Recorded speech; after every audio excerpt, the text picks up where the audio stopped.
Assalamualaikum warahmatullahi wabarakatuh. Alhamdulillahi rabbil alamin. Wassalatu wassalamu ala imamil mujahidin sayyidil mursalin wa ala alihi wa sahbihi ajma'in. Amma ba'du. Bersyukur kepada Allah dengan tak henti-hentinya memahami dan merasakan betapa nikmat Tuhan tak pernah berhenti datang kepada kita. Maka mulut kita selalu mengucapkan kalimat Alhamdulillah. Dan aktivitas kita selalu dikembalikan dengan niat lillahi ta'ala. Bersalawat kepada baginda Rasulullah sallallahu alaihi wasallam lewat membaca Allahumma salli ala sayyidina Muhammad wa ala ali sayyidina Muhammad. Saya teringat bahwa guru saya berpesan, orang yang bersalawat, orang yang berkirim salam kepada Rasulullah sallallahu alaihi wasallam itu ibarat orang yang memasukkan air di dalam segelas air. Dan air yang di dalam gelas ini full. Manakala masuklah air tertuang ke dalam, dia tak bisa mampir. Dia akan jatuh karena sudah full airnya. Kemana air ini jatuh? Ke bahagian bawah. Jadi orang yang bersalawat, berkirim salam kepada baginda Rasulullah sallallahu alaihi wasallam, pada hakikatnya salawat itu kembali pada dirinya sendiri. Maka tak salah kalau disampaikan, barang siapa bersalawat kepadaku sekali, maka Allah akan membalas salawat kita. Nabi dibangkitkan untuk menjawab salawat kita. Betapa hebat dan dahsyatnya kalimat salawat tersebut. Para pemirsa Net TV dimanapun berada, beberapa hari yang lalu kalau tak salah kita memperingati Hari Ibu. Banyak saya lihat di medsos tersebar lagu maupun status yang tanda kutip menyanjung dan memuji ibunya. Apakah ini real fakta atau hanya sebuah fenomena yang terjadi berselang dalam waktu-waktu tertentu? Wallahu a'lam bishawab. Hanya saja perlu dipahami, Islam menggarisbawahi bahwa sesungguhnya mereka harus taat patuh kepada orang tuanya. Bukan hanya kepada ibunya, tapi juga ayahnya. Maka ada yang disebut dengan birrul walidain. Abah Guru Martapura, Kiai Haji Zaini Abdul Ghani, bahkan beliau pernah menyampaikan, sesungguhnya jika kalian sujud di salat, pada saat salat, sujud terakhir, jangan kalian lupa untuk mendoakan orang tua. Allahumma ghafirli wali walidayya warhamhuma kama rabbayani shaghira. Allahumma ghafirli wali walidayya warhamhuma kama rabbayani shaghira. Allahumma ghafirli wali walidayya warhamhuma kama rabbayani shaghira. Begitu pentingnya birrul walidain ini. Insya Allah kita akan sambung setelah yang satu ini. Ya Allah ya Rahman ya Rahim ya Allah ya Rahman ya Rahim ya Malik ya Qudus. Pemirsa Net TV dimanapun berada, Uwais Al-Qarni adalah salah seorang di antara yang membuat kita penasaran. Sampai sekarang nama beliau terkenal dan dikenal oleh para alim, mereka pecinta daripada segala hikayat dan riwayat yang datang dari lisan mulia Rasulullah sallallahu alaihi wasallam. Ternyata Uwais Al-Qarni ini semasa dengan Rasul, tapi tak pernah bertemu. Maka kalau dalam ilmu hadis ada 3 kriteria seseorang bisa disebut dengan min ashabi Rasulillah sallallahu alaihi wasallam. Yang pertama, Malakiyun Nabi sallallahu alaihi wasallam. Siapa mereka yang berjumpa, bersua, bertemu dengan Rasulullah sallallahu alaihi wasallam, wa amana bihi, dan beriman kepada beliau, wa mata alal Islam, dan meninggal dalam keadaan Islam. Bagaimana dengan Uwais Al-Qarni? Beliau semasa dengan Nabi, tapi beliau tak pernah bertemu dengan Nabi.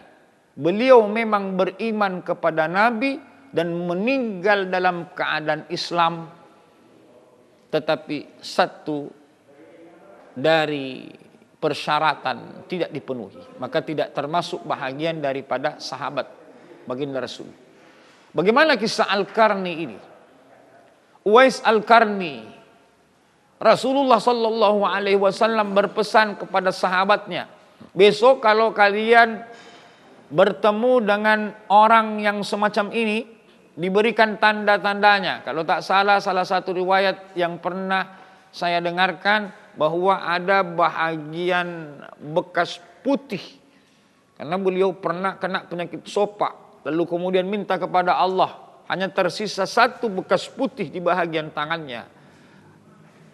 Lalu kata Rasulullah sallallahu alaihi wasallam, mintalah kalian agar didoakan, karena doanya itu makbul, diterima, diijabah oleh Allah. Lalu wafatlah baginda Rasulullah sallallahu alaihi wasallam. Sayyidina Umar, Sayyidina Ali, mereka berdua ini mencari kemana jejak daripada Uwais Al-Qarni sampai pada saatnya tiba. Mereka dipertemukan oleh Allah. Ternyata Uwais Al-Qarni ini bukan pembesar, bukan pejabat, bukan alim. Mereka dulu berpikir, mungkin ini orang yang hebat, tapi dia tak hebat. Datanglah orang-orang bertemu dengan Sayyiduna Umar dan Sayyiduna Ali. Mereka ditanya, apakah kalian kenal dengan Uwais Al-Qarni? Karena orang ini dari Yaman. Kagetlah mereka. Mengapa Amirul Mukminin bertanya dan mempertanyakan tentang Uwais, sementara Uwais ini hanyalah penjaga kendaraan, penggembala. Lalu ditunjukkan, sesampai mereka bertemu dengan Uwais Al-Qarni, mereka terkesima. Apa gerangan yang membuat Rasulullah sallallahu alaihi wasallam sampai memberikan pesan yang membuat kita penasaran bahwa mintalah agar didoakan. Sementara kita ini sahabat semasa dengan Nabi, sangat dekat dengan Nabi sallallahu alaihi wasallam. Untuk mengetahui jawabannya, kita lanjutkan setelah pariwara berikut Ya ini. Allah ya Rahman ya Rahim ya Malik.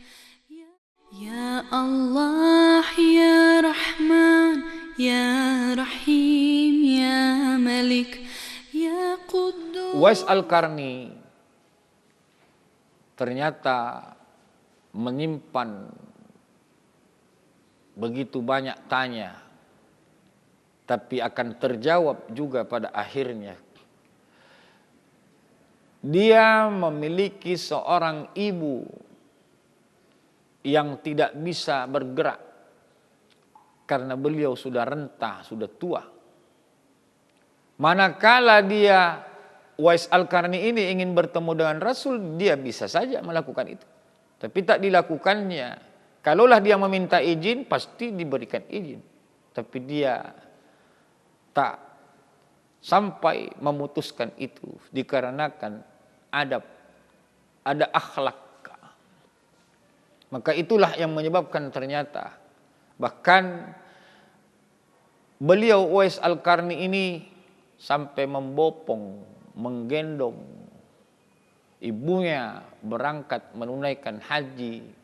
Bahkan sampai di sana pun ketika tawaf bersama, apa yang diminta oleh Uwais Al-Qarni? Ya Allah, ampuni ibuku ya Allah, ampuni ibuku ya Allah. Sampai-sampai bertanya ibunya, ya Uwais, kenapa kau cuma berkata ampuni ibumu? Mengapa kau tidak meminta pengampunan atas dirimu? Apa kata Uwais Al-Qarni? Wahai ibuku, kalau engkau telah masuk ke dalam surga, kalau engkau sudah diampunkan oleh Allah Subhanahu wa taala, maka tentunya engkau tidak akan lupa kepada aku, anakmu.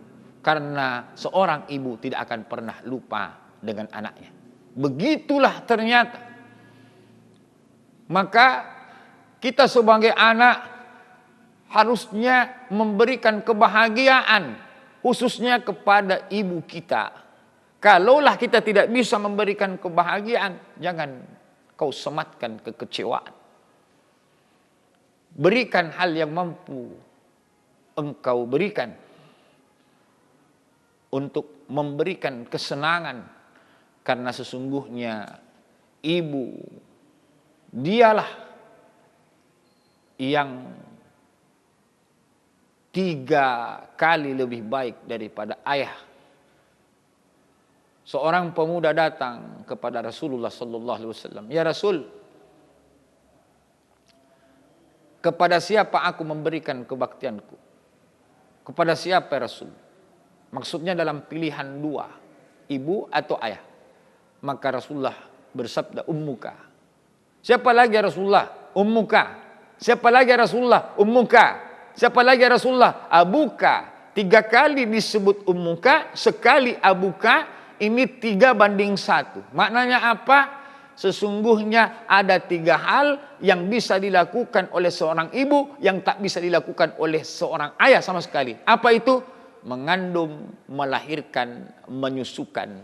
Maka wahai seluruh pemirsa Net TV dimanapun berada, kalaulah kesempatan masih diberikan, maka usahakanlah berikan orang tua kita, khususnya ibu kita, kebahagiaan. Buat mereka tersenyum, gembira dikarenakan perbuatan dan pemberian kita. Mudah-mudahan kita semua termasuk dari anak-anak yang berbakti, yang mendapatkan ridha dari Allah, karena ridallahi fi ridal walidain wa suhtullah fi suhtil walidain. Terima kasih atas segala perhatian, mohon maaf atas segala kesilapan. Wallahul hadi ila siratal mustaqim. Assalamualaikum warahmatullahi wabarakatuh.